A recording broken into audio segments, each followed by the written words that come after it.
J'ai décidé de partir pour plusieurs raisons, j'ai envie de dire. La première, c'est que j'avais un ami qui avait eu l'occasion justement lui-même de faire un échange à l'étranger pendant ses études. Et donc, il m'en a beaucoup parlé, il me disait tout le temps que c'était les 5-6 meilleurs mois de sa vie.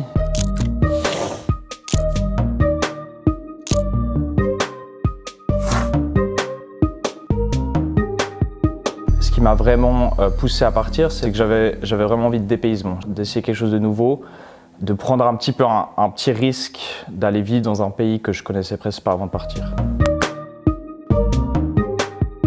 Ce que j'ai appris pendant ces jours, je dirais la première chose, c'est vraiment d'apprendre à vivre seul. Ça m'a forcé à prendre toutes les responsabilités de la maison, cuisiner, nettoyer, tout ça. La deuxième chose, c'est vraiment d'apprendre à m'adapter et de m'intégrer dans un environnement qui m'était pas du tout familier.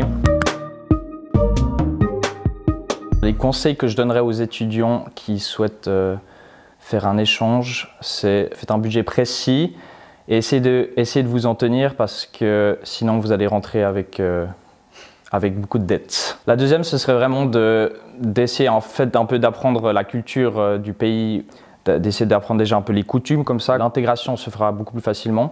Aussi, si vous partez dans un pays où la langue principale n'est pas une que vous maîtrisez, ce serait bien d'essayer déjà de commencer d'apprendre un peu les bases.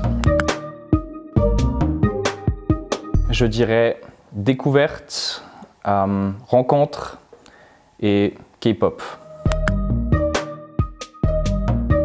Ça vous permet d'apprendre beaucoup de nouvelles choses et surtout d'apprendre beaucoup de nouvelles choses sur vous-même. En plus de ça, vous allez faire mais je vous dis vraiment plein de nouvelles rencontres. Les universités que vous allez intégrer, elles seront probablement aussi bondées en fait, d'étudiants internationaux et du coup vous allez vous faire plein d'amis et plein de nouvelles rencontres et créer plein de liens, de relations, même créer des contacts peut-être.